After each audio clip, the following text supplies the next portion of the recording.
Olá, as boas-vindas a você. Este é o podcast Radar Direitos Humanos, um podcast do Departamento de Advocacy da Diocese Anglicana de Brasília, Igreja Episcopal Anglicana do Brasil. Olá pessoal, me chamo Rodrigues Piuca, sou clérigo da Diocese Anglicana de Brasília e falo em nome do Departamento de Advocacy da nossa Diocese.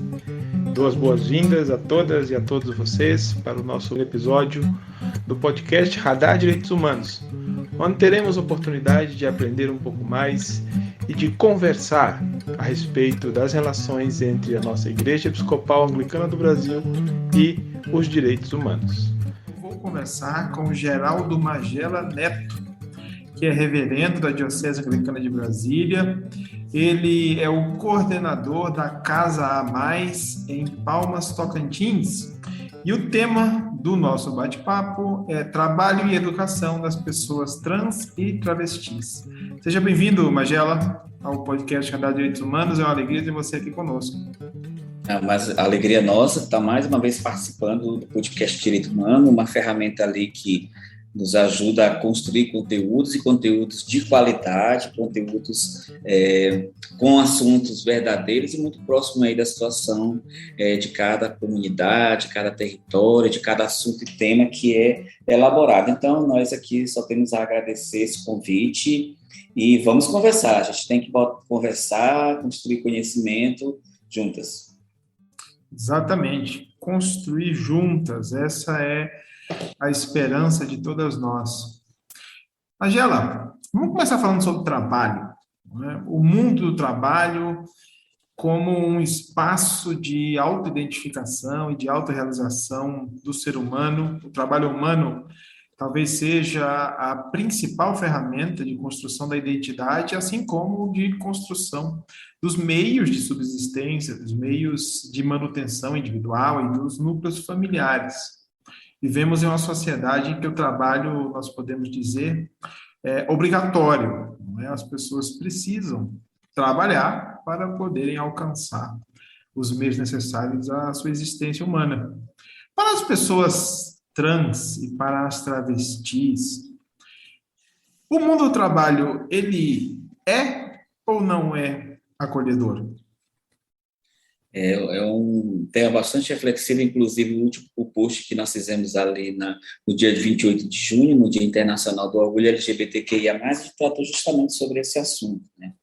Uma pesquisa do Centro LGBTIA+, que foi uma pesquisa elaborada justamente para que como é que é essa acolhida do público trans, das mulheres trans, dos meninos trans dentro do mercado de trabalho, né? E um dos assuntos que a gente pensava é justamente isso. O trabalho é para todos e todas, e todes, né? Só que a gente percebe cada vez mais que as empresas, elas não têm esse preparo para que possam acolher a comunidade, as travestis, as mulheres trans e os meninos trans.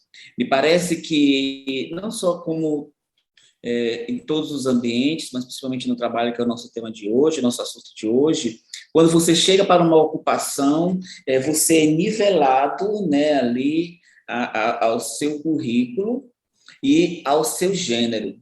Então, você não encontra um ambiente seguro ou agradável e você estiver ali numa retificação de nome, você ainda não fez e você é nivelado aquilo ali, né? Então, o menino trans, um exemplo, o nome lá é João, e você é tratado como João, você é tratado acima das suas experiências específicas, de profissionalização ou não, e pronto, né? E as experiências que a gente tem conversado com as pessoas é que, ao chegar essa experiência de estar lá o nome de João e chega uma menina trans, o impacto é grande ali entre as pessoas que estão concorrendo àquela vaga de trabalho e, automaticamente, elas são excluídas ali daquele processo seletivo já automaticamente. Embora participe das entrevistas, seja bem acolhida, mas percebe-se que bem ali há um ponto de muito conflito para que as empresas possam administrar.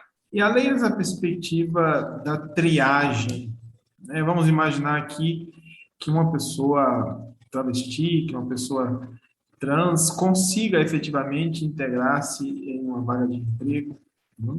O meio ambiente do trabalho em si, as relações humanas, as interações entre os colegas e as colegas de trabalho, também apresenta algum tipo de obstáculo, algum tipo de risco, vamos dizer, desta maneira, às pessoas trans e travestis?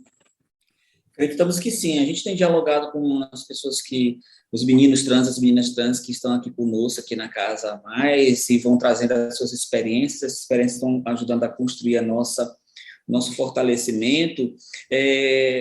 Ou encontram situações de violência no lidar, né, no tratar com a pessoa, ou o sentimento de incapacidade por ser uma pessoa trans, né?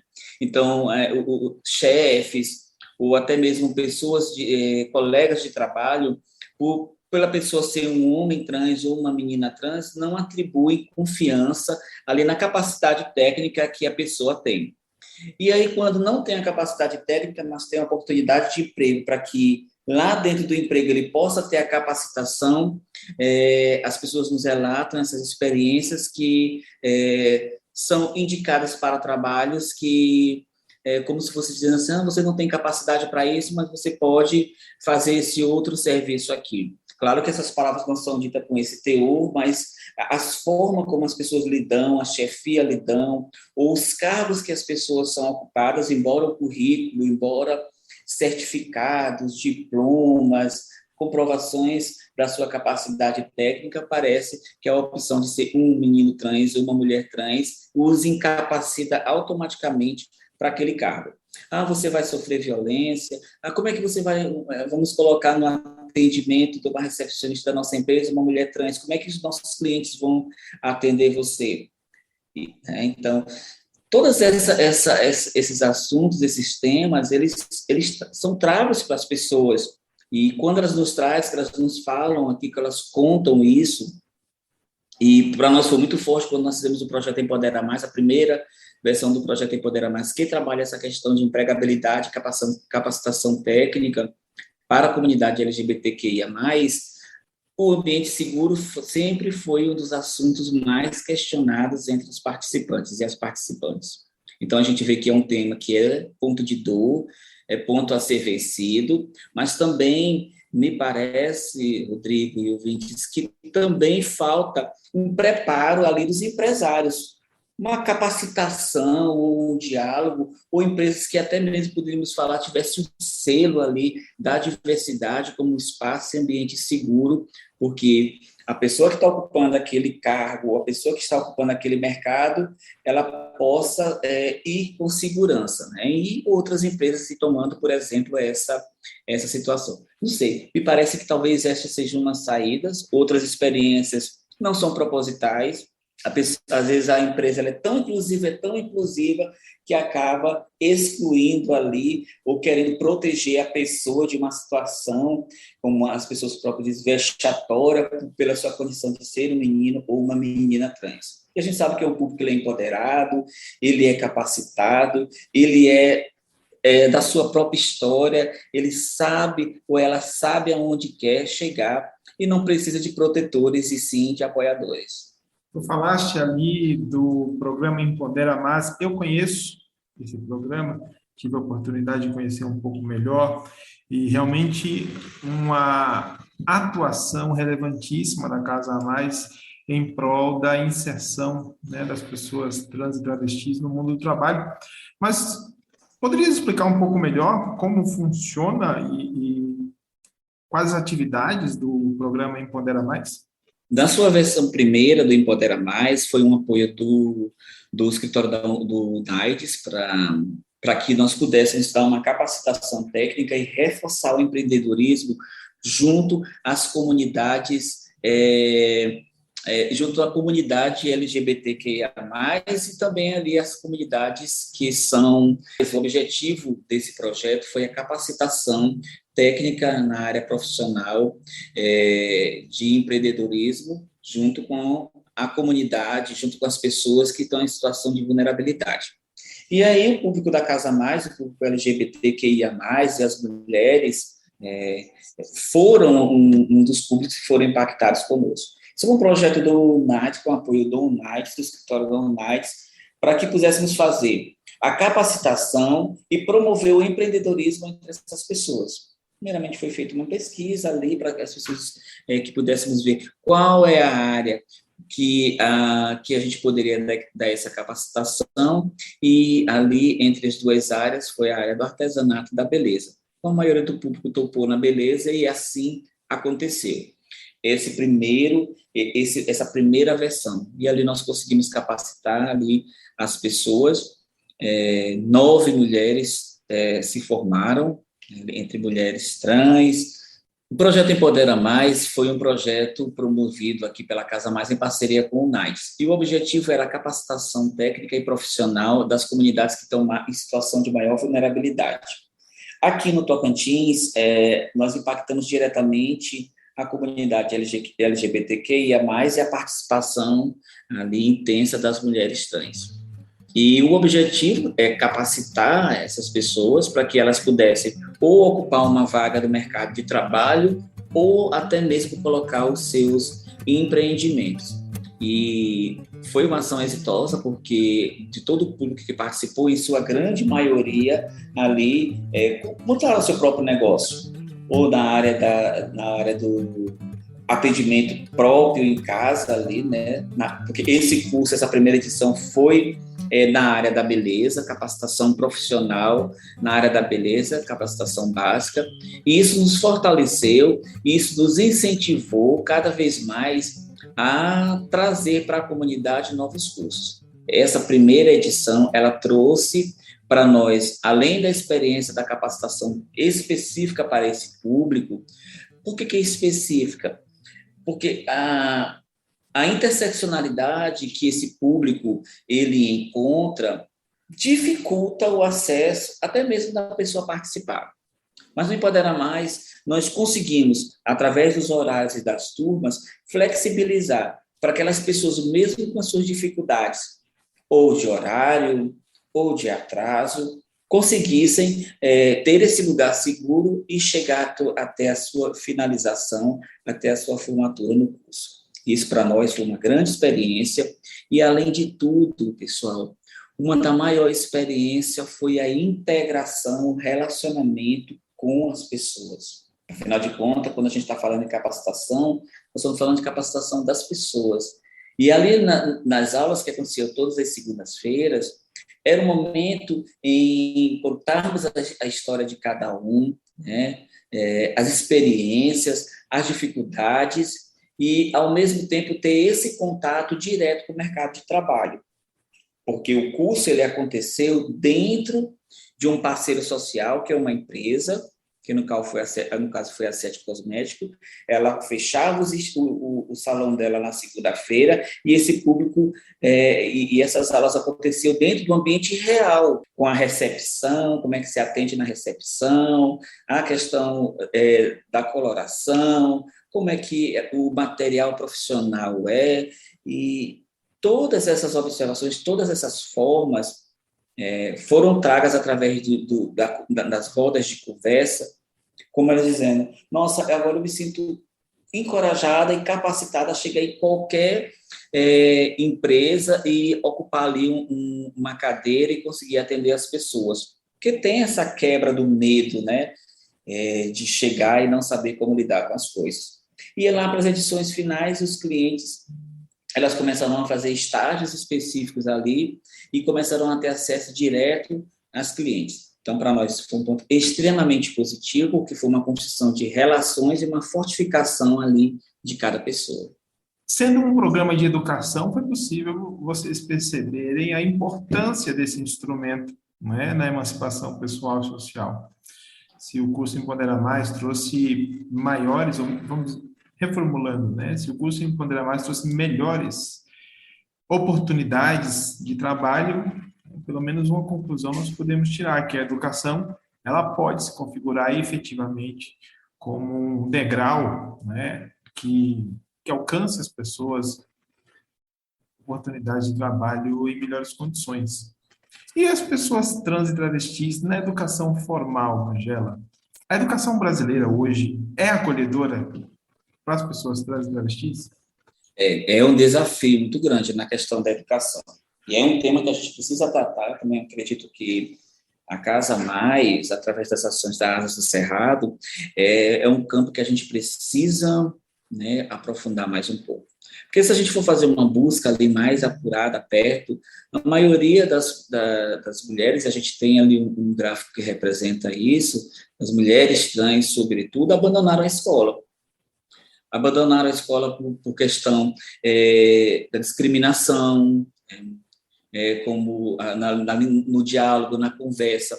A gente percebe a vontade que as pessoas têm de continuar o seu curso ali no ensino médio e também partir para o ensino superior, mas se vendo na própria condição de exclusão que elas sofreram quando estavam ali no período do estudo, né, ali no período da sua formação, no ensino médio, depois no ensino superior, quando elas optaram em serem mulheres trans, se sentiram excluídas e ameaçadas.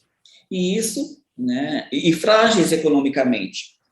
Isso obrigou a cada uma delas ter que abandonar o estudo, a sua formação, não só na capacitação da área do trabalho, mas também na questão da formação humana própria dela, para ter que trabalhar em outras situações, em outras configurações, para manter o seu salário, para manter a sua sobrevivência. E que tempo tem para estudar?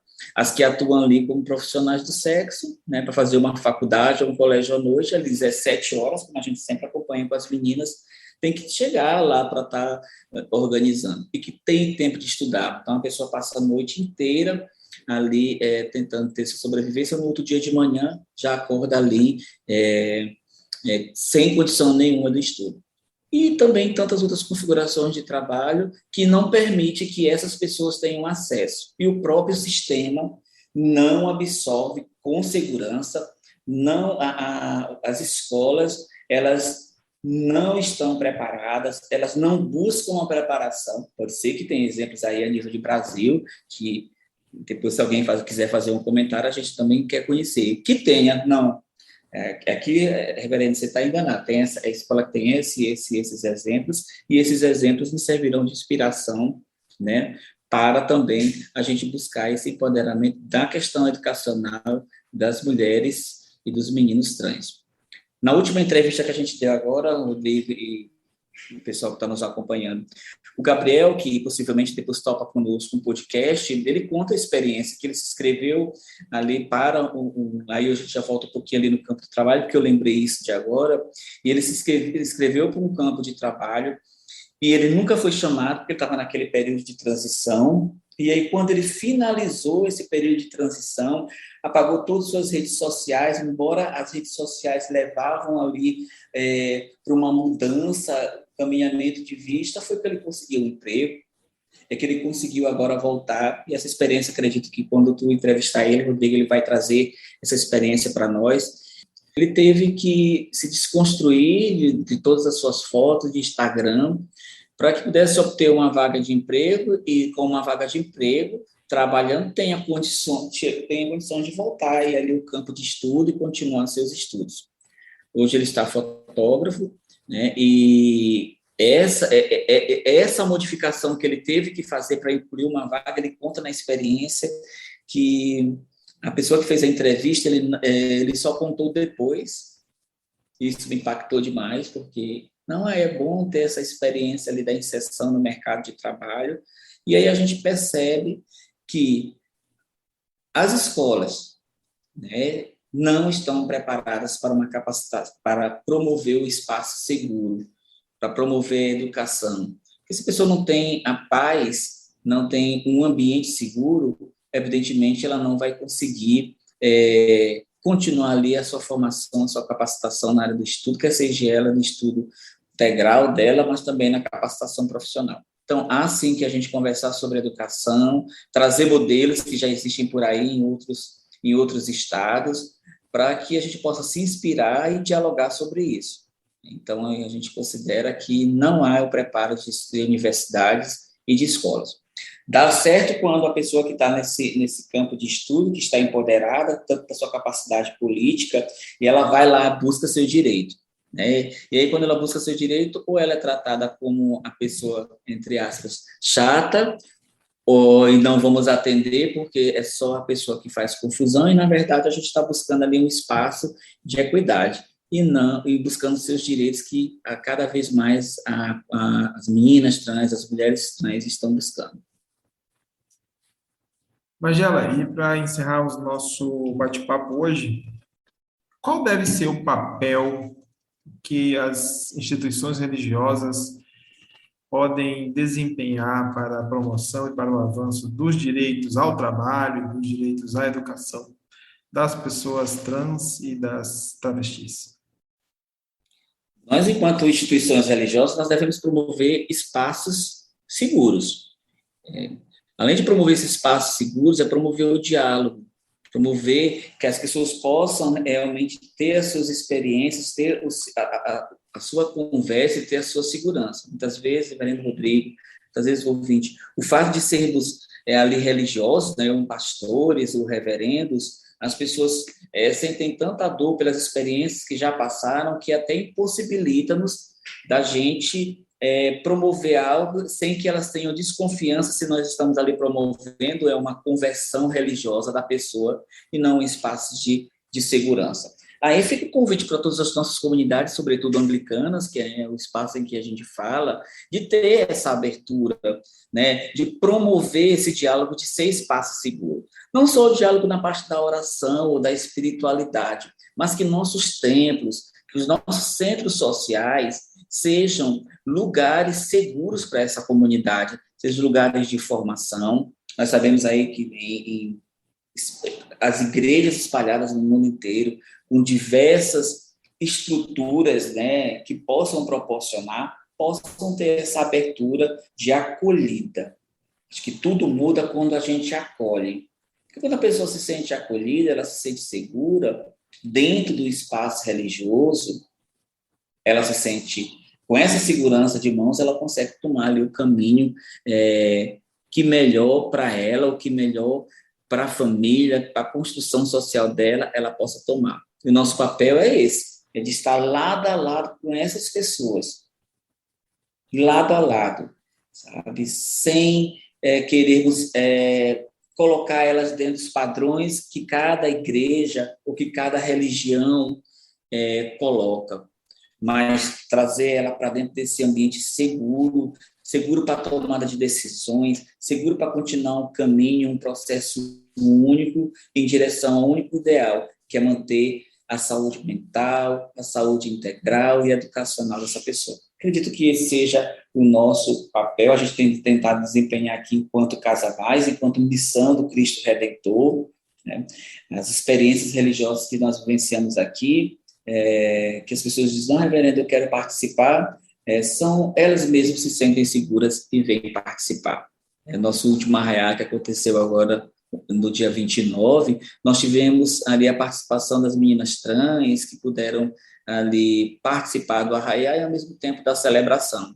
E aí a Bernadette da Casa do 8 de Março disse, no final pediu a voz do microfone e comentou, olha, é o espaço seguro, e esse espaço seguro que a gente precisa e não de afastamento. Acredito que seja isso, querido amigo Rodrigo e ouvintes que estão nos acompanhando. Muito obrigado, Geraldo Magela, pela tua participação, pelas reflexões sobre esse tema tão importante. Eu te devolvo a palavra para as tuas considerações finais. Só tenho a agradecer ao podcast Direitos Humanos. É verdade que o trabalho da Casa Mais eu me sinto muito seguro, porque todas as vezes que as pessoas precisam de educação, precisam de conteúdo, eu sempre digo, olha, temos esse podcast que a gente trata todos os assuntos. Embora, né, a gente tenha ainda dificuldade para que as pessoas parem ali e consigam consumir um podcast desse, mas a gente tem indicado ser um conteúdo seguro.